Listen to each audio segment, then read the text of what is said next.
3.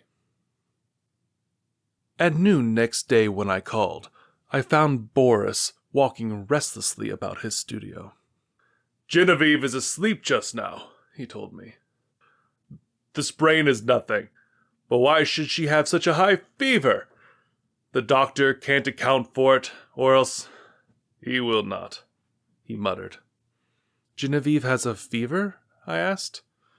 "I should say so, and has actually been a little lightheaded at intervals all night. The idea! Gay little Genevieve, without a care in the world. And she keeps saying her heart's broken and she wants to die." My own heart stood still. Boris leaned against the door of his studio, looking down, his hands in his pockets, his kind, keen eyes clouded, a new line of trouble drawn over the mouth's good mark that made the smile. The maid had orders to summon him the instant Genevieve opened her eyes. We waited, and Boris, growing restless, wandered about, fussing with modeling wax and red clay. Suddenly, he started for the next room. "Come and see my rose-colored bathful of death," he cried. "Is it death?" I asked, to humor his mood. "You are not prepared to call it life, I suppose," he answered. As he spoke, he plucked a solitary goldfish, squirming and twisting out of its globe. "We'll send this one after the other, wherever that is," he said. There was a feverish excitement in his voice. A dull weight of fever lay on my limbs and on my brain as I followed him to the fair crystal pool with its pink-tinted sides. And he dropped the creature in. Falling, its scales flashed with a hot orange gleam in its angry twistings and contortions. The moment it struck the liquid, it became rigid and sank heavily to the bottom. Then came the milky foam, the splendid hues radiating on the surface, and then the shaft of pure, serene light broke through from the seemingly infinite depths. Boris plunged in his hand and drew out an exquisite marble thing, blue-veined, rose-tinted, and glistening with opalescent drops. "Child's play," he muttered, and looked wearily, longingly at me, as if I could answer such questions. But Jack Scott came in and entered into the game, as he called it, with ardor. Nothing would do but to try the experiment on the white rabbit then and there. I was willing that Boris should find distraction from his cares, but I hated to see the life go out of a warm, living creature, and I declined to be present. Picking up a book at random, I sat down in the studio to read. Alas, I had found The King in Yellow. After a few moments, which seemed ages, I was putting it away with a nervous shudder when Boris and Jack came in bringing their marble rabbit. At the same time, the bell rang above, and a cry came from the sick room. Boris was gone in a flash, and the next moment he called, "Jack, run for the doctor. Bring him back with you. Alec, come here." I went and stood at her door. A frightened maid came out in haste and ran away to fetch some remedy. Genevieve, sitting bolt upright, with crimson cheeks and glistening eyes, babbled incessantly and resisted Boris's gentle restraint. He called me to help. At my first touch, she sighed and sank back, closing her eyes, and then, as we still bent above her, she opened them again, looked straight into Boris's face, poor, fever-crazed girl, and told her secret. At the same instant, our 3 lives turned into new channels. The bond that held us so long together snapped forever, and a new bond was forged in its place. For she had spoken my name, and as the fever tortured her, her heart poured out its load of hidden sorrow.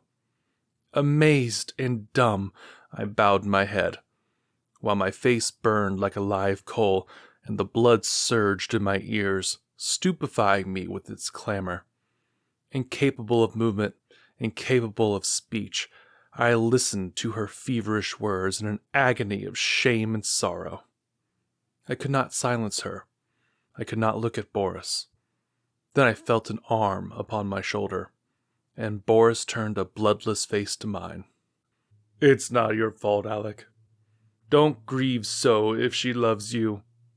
But he could not finish, and as the doctor stepped swiftly into the room, saying, "Ah, the fever!" I seized Jack Scott and hurried him to the street, saying, "Boris would rather be alone."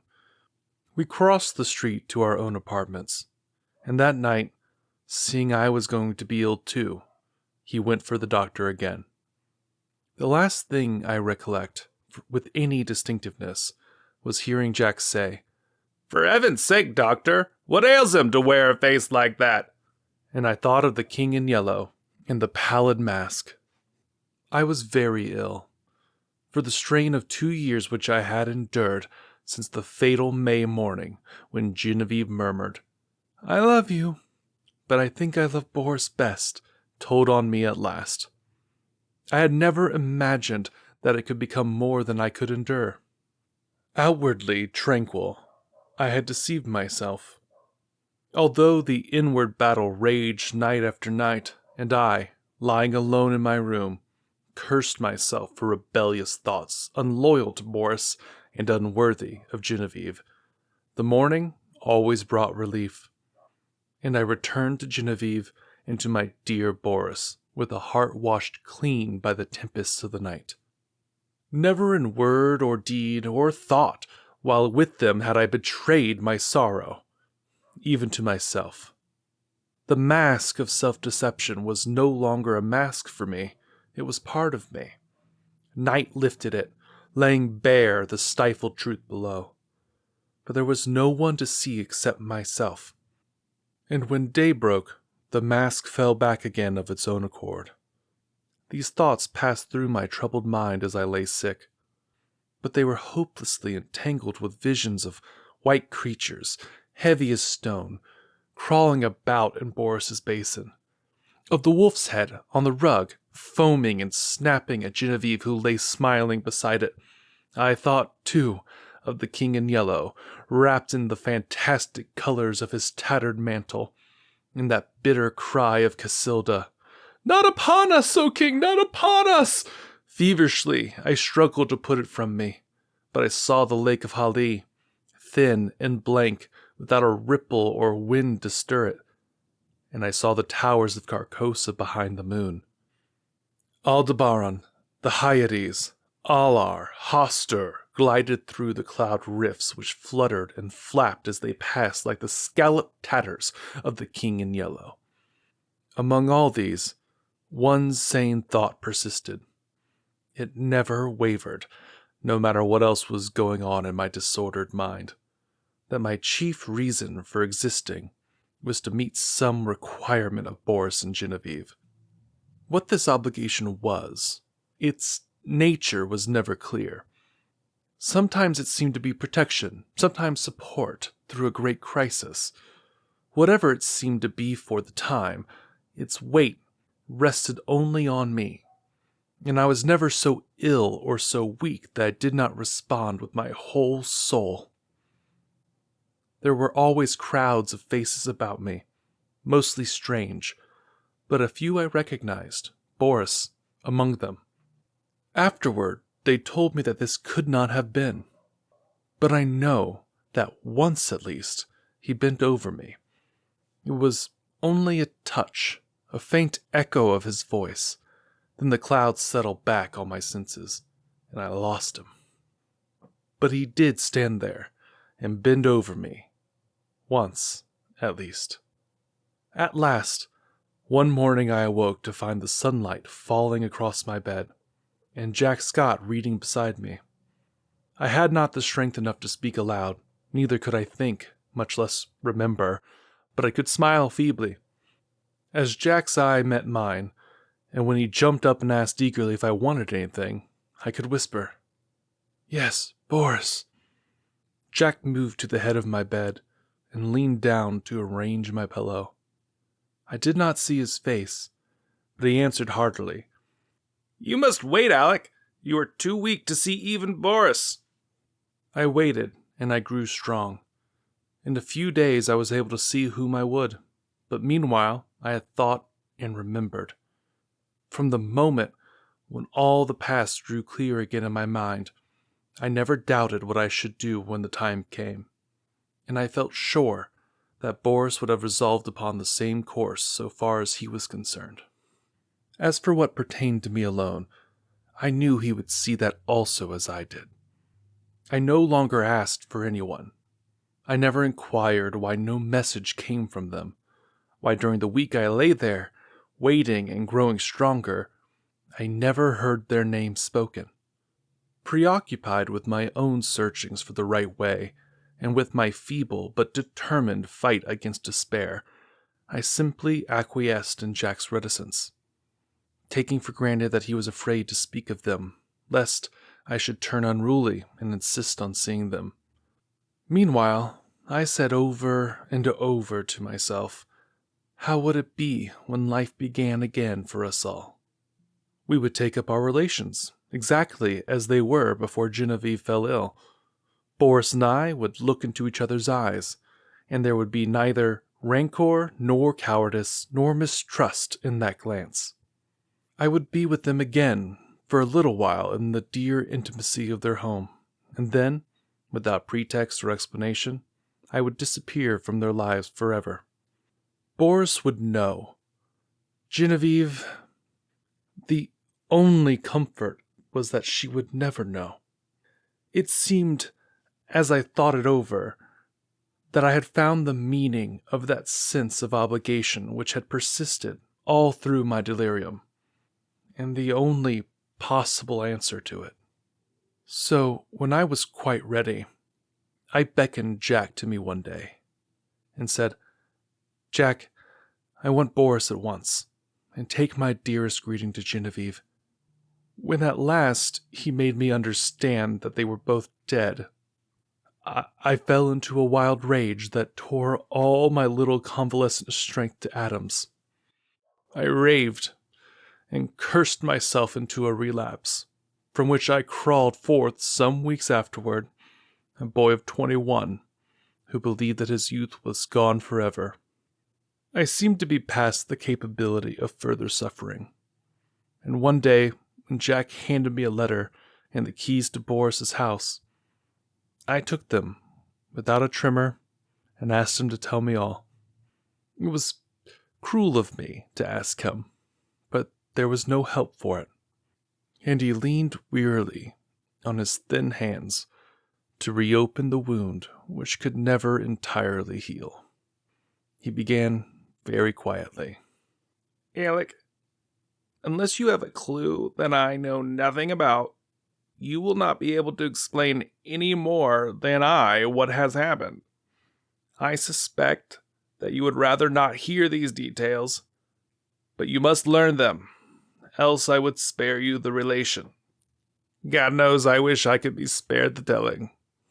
I shall use few words. The day after I left you in the doctor's care and came back to Boris, I found him working on the fates. Genevieve, he said, was sleeping under the influence of drugs. She had been quite out of her mind, he said. He kept on working, not talking any more, and I watched him. Before long, I saw that the third figure of the group, the one looking straight ahead, out over the world, bore his face. Not as you ever saw it, but as it looked then and to the end. This is one thing for which I shall like to find an explanation, but I never shall. Well, he worked, and I watched him in silence, and we went on that way until nearly midnight. Then he heard the door open and shut sharply, and a swift rush in the next room. Boris sprang through the doorway and I followed, but we were too late. She lay at the bottom of the pool, her hands across her breast. Then Boris shot himself through the heart. Jack stopped speaking. Drops of sweat stood under his eyes, and his thin cheeks twitched. I carried Boris to his room. Then I went back and let that hellish fluid out of the pool. and turning on all the water, washed the marble clean of every drop. When at length I dared descend the steps, I found her lying there as white as snow. At last, when I had decided what was best to do, I went into the laboratory and first emptied the solution in the basin into the waste pipe. Then I poured the contents of every jar and bottle after it. There was wood in the fireplace, so I built a fire, and breaking the locks of Boris's cabinet, I burnt every paper, notebook, and letter that I found there. With a mallet from the studio, I smashed to pieces all the empty bottles. Then loading them into a coal scuttle, I carried them to the cellar and threw them over the red-hot bed of the furnace. 6 times I made the journey, and at last, not a vestige remained of anything which might again aid in seeking for the formula which Boris had found. Then at last, I dared call the doctor. He is a good man, and together we struggled to keep it from the public. Without him, I never could have succeeded.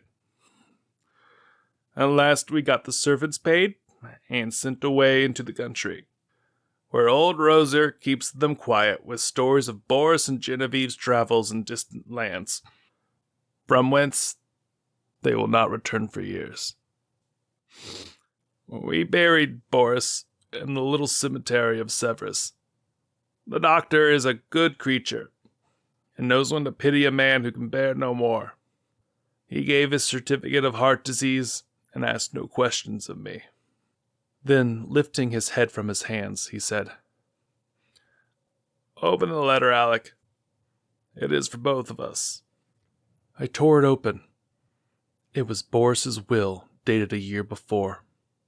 He left everything to Genevieve, and in case of her dying childless, I was to take control of the house in the Rue Saint-Cécile, and Jack Scott the management at Ept. On our deaths, the property reverted to his mother's family in Russia, with the exception of the sculpted marbles executed by himself. These he left to me. The page blurred under our eyes, and Jack got up and walked to the window. Presently, he returned and sat down again. I dreaded to hear what he was going to say, but he spoke with the same simplicity and gentleness. Genevieve lies before the Madonna in the marble room. The Madonna bends tenderly above her, and Genevieve smiles back into that calm face that never would have been, except for her. His voice broke, but he grasped my hand, saying, "Courage, Alec." Next morning he left for Ept to fulfill his trust.